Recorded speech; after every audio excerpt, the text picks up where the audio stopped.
Hello guys, Reynor here. Hope you're having a fantastic day. Today I wanted to explain my thought process a little bit, how I like to prepare for tournaments and general ideas that can help you in your games as well. This is not something only strictly related to Zerg, so even if you play different race, please keep watching. I think it will help you, hopefully. That's the whole purpose of the video. But yeah, let's get into it. So the first thing I like doing before a tournament is trying to understand my opponent. I like to get into their head, and I like to understand how they think. What I mean by that is I will research my opponent a little bit and I will try to find patterns in their gameplay. I will try to see if they like, for example, cheesing, or they like to play late game, or they like to play defensive, or they're mid game kind of player. So I will be, the first thing I do before even I start a tournament is trying to find patterns in their gameplay. The second thing I like to do is to have a game plan for every single map, like a general idea. My whole playstyle will vary a lot, and build your own game plan around it. So yeah, maps are very important. They vary my playstyle a lot. Why do I say that? For example, let's say I play Dragon Scales against Protoss. Dragon Scales open map and very short, benefits Zerg a lot.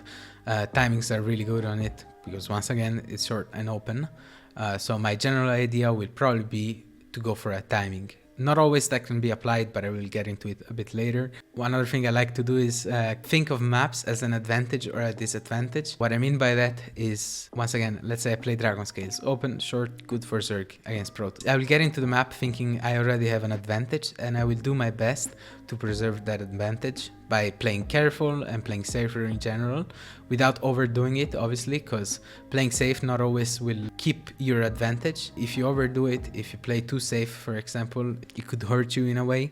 So just try to keep a balance on things in general. I like to see maps as disadvantages or advantages. So just before I get into a game, I already know if I have the advantage or not. Another thing I like to do a lot is just having a general idea. I might have a specific build order for every single map, but general idea doesn't mean build order, because many build orders can achieve the same thing. Like you guys know, there's a lot of all-ins in Starcraft, but not every single all-in is the same. And that goes for Zerg as well, for a specific race. Maybe I want to go for a Roach Ravager timing, for example. But there's like a million different builds you can get there with.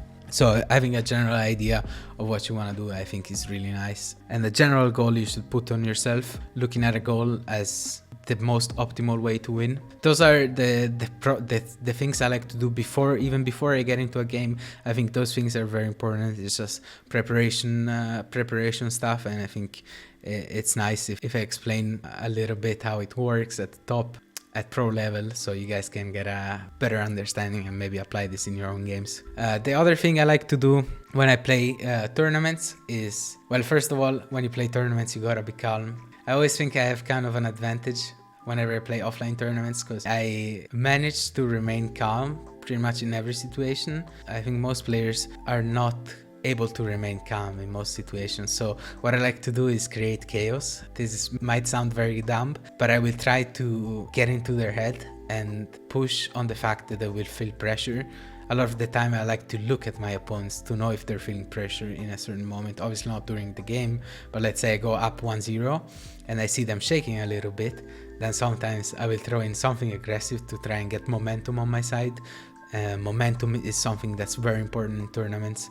We had just an example of this lately. Oliveira had built insane momentum that day, and he was pretty much unstoppable, but you guys saw the first video most likely that I made on him, so I don't want to talk about that. But yeah, momentum is one of the best weapons we have. So as I said, I will try to get into a player's head a lot and see if they're feeling pressure or not, and how I can capitalize on that. The other thing I like to do is change a lot how I play, just in general. One thing that's very useful, and a lot of pro players do this, they will try to set the pace of the series the first game. So this is why you see a lot of players going for cheeses or more aggressive stuff in the first game. Just in general, it's not because the first game is the best one to do it. It's just because this way, let's say I play against a 12 pool, I play ZVZ best of 5, and I lose against the 12 pool first game, then I will have the 12 pool in the back of my mind for the rest of the series. That's something a lot of pro players do. They just try to set the pace first game, and I like to do that as well.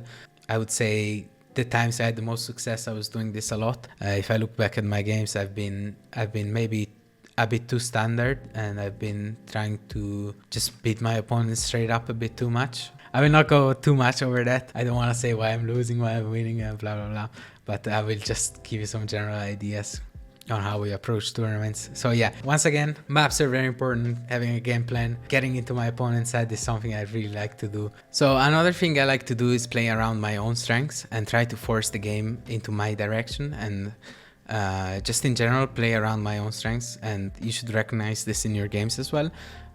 What are your strengths, what are your weaknesses, and try to avoid that the opponent plays around your weaknesses. So try to take control of your games is what I do in tournaments. I like doing this a lot. I think my strengths are my speed and my mechanics in general. So I sometimes like to make the games chaotic just because in that case I can abuse my speed and I can just play around my strengths in general. But yeah, it's important you guys recognize your own strengths as well. For example, we have Maru. He's a very good late game player, so what he will try to do in most of his games against Zerg is he will try to get into late game and he will try to play defensive. Yeah, he will try to achieve that in any way possible. But yeah guys, that's pretty much it. So just a quick summary once again. What I like to do before I get into a game, before I start a tournament, is try to find patterns in my opponents, try to abuse that as best as I can, try to build a game plan around the maps and just having a general idea before I hop into a game. And while I'm playing a tournament, I really like to get into my opponent's heads, so I try to smell weaknesses the best I can. Even just by looking at them, sometimes I can feel like they're playing shaky. Yeah, maybe play a little cheeky aggressive opening or something, and then I like to keep the momentum going and set the pace as well. So yeah, hopefully you guys like this video. Please make sure to subscribe and like if you want more. That really helps the channel. But yeah, the support on the first video was amazing. Hopefully you enjoyed it. Thank you so much guys. Have a good day. Bye bye.